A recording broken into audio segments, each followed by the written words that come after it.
Hi, everybody. Welcome to another episode of the show. Today, I'm going to be chatting here with Georgel, who's an amazing singer-songwriter who's representing the LGBTQIA plus community, as well as the Latin communities, and really just bringing something special and something new to all of our ears. So here he is today. ¿Cómo estás? Hola, Natasha. I'm doing good. So I'm so excited to be talking to you because you've released so much music in the past few years, and now you're releasing a brand new song exclusively with Spotify for their Pride Month. I want to talk a little bit about this, but before we get into that, I do want to talk about your history as an artist. I mean, you're obviously known for a singer-songwriter, but also as a composer, and I was just wondering a little bit about your background. How did you get into music in the first place? Well, I was born into a very musical type of background. I have my mom who always sang, and she actually sang professionally for a couple of years. And I think that really impacted me. Like fue como algo de lo que no me pude despegar en toda mi vida. Mi papá siempre le tocó gustó tocar la guitarra, y there was always music in my house. Growing up, era entre Michael Jackson y like even earlier Jackson, like Jackson Fives, y que sí, Marvin Gaye, pero también se escuchaba boleros mexicanos y boleros de diferentes partes de Latinoamérica, y luego un poco de música, eh, música de canto nuevo latinoamericano, como Mercedes Sosa, Violeta Parra, eh, Silvio Rodríguez, Pablo Milanés. Entonces, I'm just I grew up in Mexico. Like I was in Mexico all the way up until 16, and at 17 I came down here. Entonces, realmente, I truly, like, I was born and raised there, y aunque ya tengo muchos años viviendo acá en Estados Unidos, pues I feel like that just kind of like shaped a lot of my musical taste. I love that. I can definitely see that, all these artists inspired you and how they have, because cuando escucho tu música, there's so much soul in your voice, so much heart in there, and it just all makes sense. It really just it makes the music that much more better to listen to and so much more empowering with your lyrics, especially. I mean, come on. No, thank you. Thank you. I'm glad. Thank you for taking time to listen to the music. I feel like there's so much music, and so much to stream today, and so many playlists, and so many recommendations, and different sites. So it's always really grateful with anybody taking the time to appreciating my art.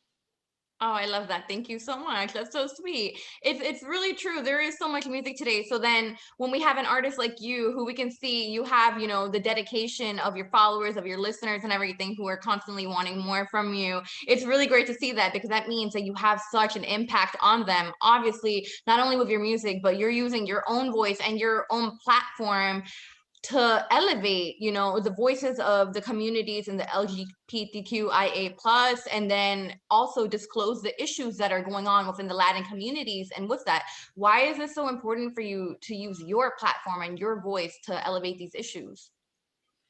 I feel like my music only really has a true purpose, and my project only has a true purpose when it's actually, talking about things that, one way or another, liberate me, or make me feel like I am making some sort of contribution.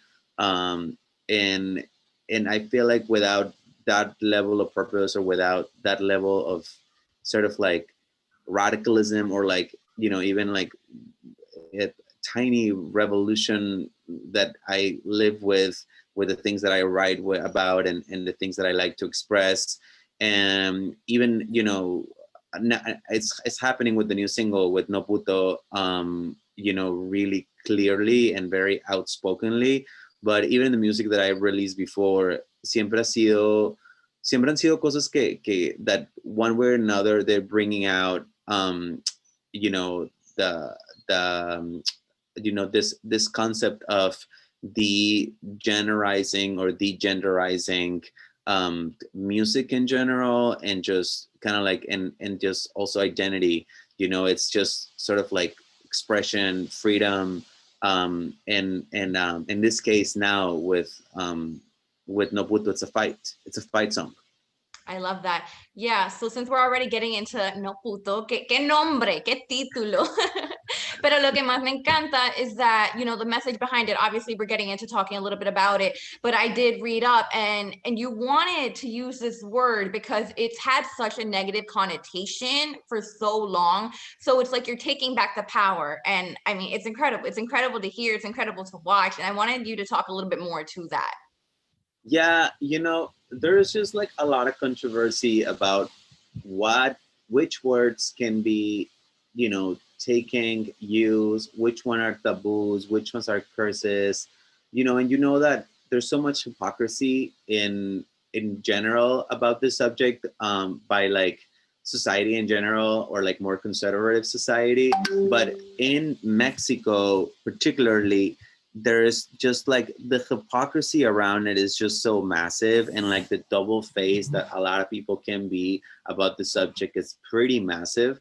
So with this, I am not trying in any way to make it okay to say puto at any mean. Like, it's completely the other way. It's like this new take on the song is like an answer, or una contestación, or un reprise, to the issue of using the word as a way to hurt the community, and an invitation to kind of like think twice before you use this word, and because it's a word that has a lot of ramifications. It's like, it's in a way similar to what would for the African American community or the Afro community, the N word would be like. It's very similar to what the word faggot does and what it destroys. So it's kind of like deconstructing a little bit, the meaning of this world, putting it out there so clearly in people's minds, so it loses power. But at the same time, it's a very personal letter, to the original version of the song. I grew up listening to this song. It was a massive hit in the 90s. It was like number one everywhere. You couldn't escape from the song, and every time that I heard it, there was a level of awkwardness. And then I started seeing people trying to use the actual song or the word against me. And I always thought, there was one day I'm gonna talk to the writers of this music and the artists of this music, and I'm gonna tell them what this does, and I'm gonna redo this song, and I'm gonna bring it back, in a way that we use it to fight homophobia and to fight macho culture. And that's what we're trying to do. And we've accomplished it. We got Molotov and Tito Fuente on it, which, it's pretty amazing. And together we are fighting now homophobia with it. And I just love how first circle this whole thing it's been. And yeah, it's a complete different side to my writing and just the personality in my music in general, but I felt like it was really needed. Yeah, I really love that different generations of music and Latinos are banding together, like you guys coming together to redo this song and to give it a new meaning is just so special. And the fact that they were able to, understand your perspective and your point of view and allow you to do this. Can you talk a little bit more about how that initial interaction was? Yeah, I never knew how things were gonna go. We're talking about like a super stardom rock and roll band from the 90s from Mexico. So, even like, music wasn't even the same that it is today back then. Like back then there were like CDs, so it was a completely different artists lived a whole different way of doing artistry, like the way we do now, especially with the pandemic. Like people were touring and were like massive stars, so just kind of like the idea of getting, like, I always knew that I wanted to start writing this song when I had an outlet to get to Tito, specifically the writer. So I just do what I'm always doing. I started asking around and I started trying to, I'm kind of like a geek about like, trying to figure out where things come from, words, language. songs, and in this case, people too. So I will find you if you try to find me. I'm just kidding. So like, Let them and know. Let them know. I will find you. I will find you. Whomever tries to screw with me or my friends, I will find you and I'll go talk to you. Here So, for so it. that's that's what I pretty much did, and it was amazing. We it ended up being, imagine that we have the same publisher for his for Molotov. So when I found that out that we had a person in common that could talk to them, I was like, this is like no coincidence. Like this song has to come out and I have to write it, So just I had no idea how they're gonna take it. I had so many different rumors about how they were or how Tito was.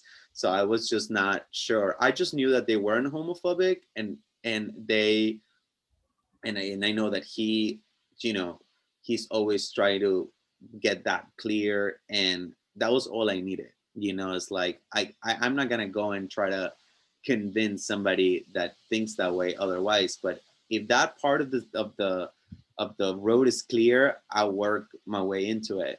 So I met with Juan Galeano, which is my producer, and he started coming up with the beat, and in the beat you hear in the introduction of the song, you hear this like puto, then you hear this like very hunting type of thing. And when he sent me that beat, like I went right back to like middle school. It was just like fue así como una regresión tan fuerte, y me enojé tanto, like it pissed me off.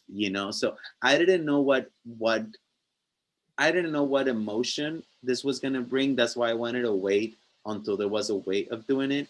And all it brought at the beginning was just like, oh no no no no, like like you hear you hear this big voices kind of like hunting, saying puto, and then you hear this part that is like one of the parts that I just it would like piss me off about the song, which was this part, matarile al marica. And when I heard that, I was just like, no te confundas que ese no soy yo. And like all this stuff started happening. And I also thought that rapping sort of would give me this opportunity to say all I wanted to say.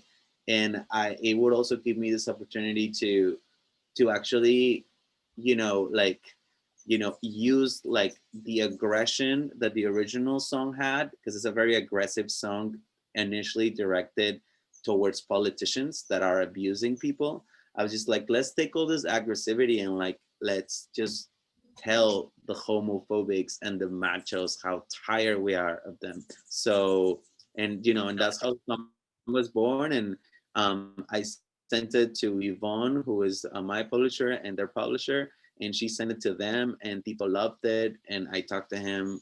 Um, we talked on the phone, and he was so down. And when he recorded his verse, he like take it to a whole other level, because he was like literally saying like, this homophobic shit sucks and he has to stop. And he was just so like, he took it as an opportunity to really make really clear where he stands on it and the band stands on it. So it's been such a really cool ride. Spotify being behind it like this, it just it's given it so much visibility. So I don't know. I never expected you know for this song to really become what it's becoming. So I'm happily surprised.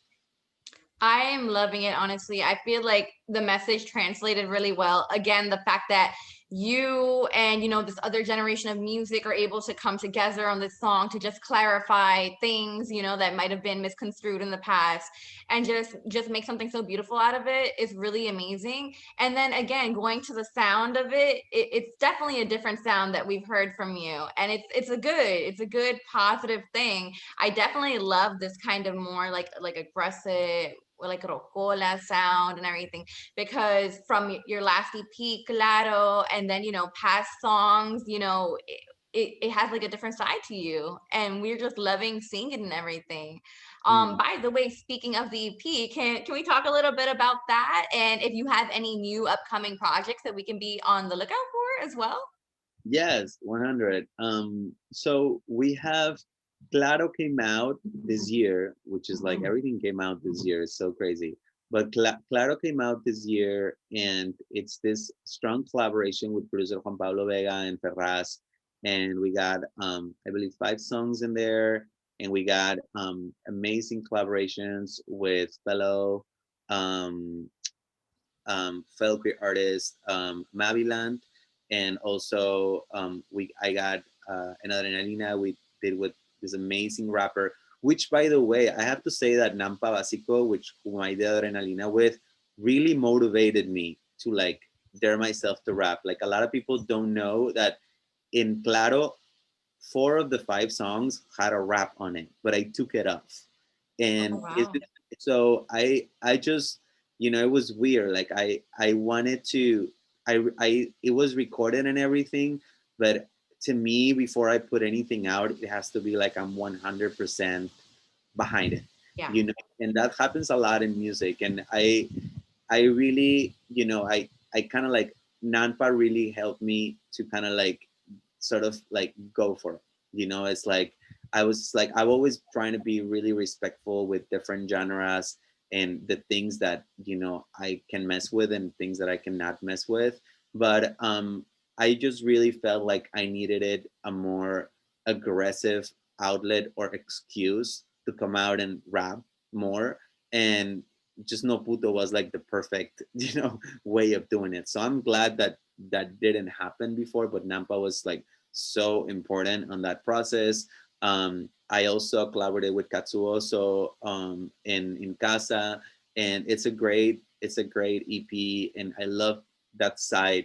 I was really happy that it showed a lot of this just clear, light, kind of like clarity type of sound that I wanted to showcase. And then now we are No Puto is the second single of Oscuro, which is a whole this other kind of like darker approach to things. And the first single was Desilusionándome with Ima Saúl Ferraz, and así como todo el Darlings empezó como con una desilusión, and I'm very much about telling stories with everything I do. Like not only all my music that I come out in Claro, it's all when you listen to all the songs together, you can hear how they're connected.